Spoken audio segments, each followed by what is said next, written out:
What's going on, YouTube fam? It's your boy, the beautiful black man, the wisest and most powerful of all nerds, Brimezus, back in here explaining why the Spider-Man comic book story, One More Day, is one of the greatest comic book stories of all time, even though most people hate it. It's very red pill, and we're gonna get into that. But before I get into that, guys, don't forget to like the video. Don't forget to comment below, guys, on why you either like or dislike Spider-Man One More Day. Don't forget to cop some King Kamara, Brimezus t-shirts all by Teespring. The link will be in the description box below. Also, guys, I'm gonna link the Spider-Man story below. And most importantly, guys, please subscribe to my YouTube channel so I can continue to give you guys more content on a regular basis. So without further ado, let's get on with the video.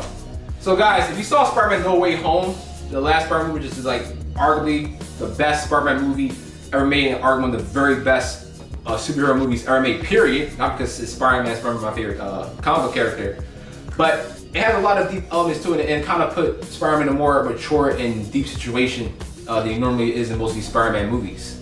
One of the things that's heavily borrowed from the Spider-Man One More Day storyline is Doctor Strange erasing or trying to erase the history of Spider-Man, of everybody knowing his secret identity after the Marvel Civil War happened.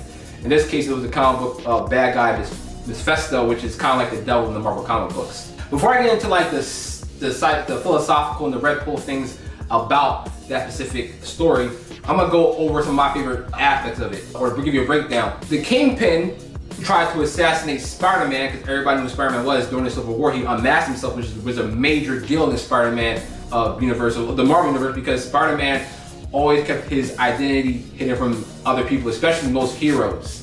And he also had like the largest rogues gallery probably of all comic books, period. So everyone wanted to kill Spider-Man. He's a very selfless villain, and he's actually noted by a lot of superheroes in the superhero community as like the greatest superhero of all time, even before Captain America, Iron Man, Thor, whoever. They regarded as history's greatest hero in the Marvel universe. You can see why. Spider-Man is obviously probably the most popular superhero in the world, like since the 60s and until now. That's to show you how strong the character is. But there's some really great parts of the story, like for example, Spider-Man kicks Iron Man's ass big time, kind of like he kicks Doctor Strange's ass in the Spider-Man No Way Home storyline. In a similar way, webbing them up. Instead of Spider-Man getting shot, his Aunt May gets shot, and he's trying to save his life. And in order for him to save Aunt May's life, the devil comes to Spider-Man and try to make a deal with him and say, him and Mary Jane had like a very righteous and wholesome marriage, and the devil wanted that.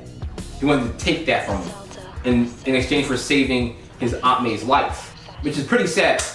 Growing up, I always kind of want to be like Peter Parker, be kind of selfless and giving to myself, and you know what I mean? He was a really good example. I always like being Spider-Man because it really it helps you make like good decisions, and even though it may not benefit you all the time. Peter Parker is very selfish. That's one of my favorite things about Spider-Man, the character. He's had to sacrifice and do the right thing even when the right thing doesn't benefit him a lot of the time. In that story, specifically the last story issue for that like Spider-Man story, Spider-Man runs into several other Peter Parkers too, in fact, and these are Peter Parkers, that do not have any powers. Spider-Man didn't get his power, how would he turn out? In one scenario, Peter Parker, he's still very smart. He's one of the smartest person in the Marvel universe and has the potential to be the very smartest actually. He, gets overweight, he works in tech, and he's a massive gamer, so he just spends his time overeating all the time and playing video games and gets really good at it because it's a world he can control. It's probably World of Warcraft or Halo or something, but he's like dominant in that game. He's playing all the time because it's a world he can control, because in the outside world he's like a loser. No girl wants him. He's not respected by his peers. He's overweight regardless of his intellect. Not very savvy. He's a dork. He's not a respectable man, more or less. And then on the other hand, you have a Spider-Man that basically becomes like Tony Stark. He was picked on at school just like the rest of the Peter Parkers. And instead of like letting that pain burn inwards, it burns outwards. So he becomes super successful. He gets lots of women, except for the woman he went, which is Mary Jane. And he kind of like has his mindset of like, I'll show you. I'm gonna become great and I'll show you. So he basically becomes like a dominant force in the world. And instead of trying to control the world in video games, he tries his best to control the world around him, pushing himself as a man through that pain. And I can relate to that. I'm sure a lot of you guys can relate to that. And I'm here to tell you guys that I found that so brilliant, because I think it's important for men to use that pain to push them. All great actors and great people have to go through massive amounts of pain. In religion, we have, especially in Islam, it says if you go through a lot of hardship, that means that God loves you. Whether it's heartbreak or some kind of tragedy, you should use that pain to fuel you, whether it turns into anger. You should still try to push forward and not become like the fat Peter Parker. Because I guarantee, even though maybe this the rich Peter Parker wasn't that happy, he was definitely a lot more happy than this nerd Peter Parker that was just playing video games the entire time and getting fat. Even though I love playing video games, as a man, life is not about being happy all the time. To be great, you have to make a lot of sacrifice. You know, Kobe Bryant made a lot of sacrifices. Muhammad Ali made a lot of sacrifices. Michael Jordan made a lot of sacrifices. These guys are noted for going through a lot of pain and putting in more work and long hours than their peers. That's why these people are able to live lives that most people won't be able to experience, which is deep. Now, honestly, deep in my heart, I'd rather just be Peter Parker, you know, have the wife, even maybe like have like the kid and stuff like that, be average. But you know, the way how society has fallen nowadays and the marriage is on decline, sometimes you have that opportunity. You need that great reset. Hopefully that's brought by this World War III. Guys, honestly, I want you guys to all be happy, be married, and have families to build them up.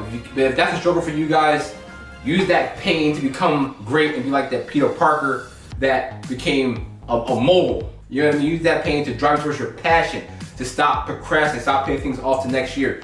Do it now. And that's what's so genius about the Spider-Man One More Day storyline, at least to me. And it should be for all of you. The writer, Micheal Straczynski, was one of the most prolific writers of Spider-Man, and he even tripled the sales of Spider-Man in the early 2000s. And I thought that was his best work out of all the things that he did, but it wasn't seen that way. But it was probably viewed through like a blue pill like narrative.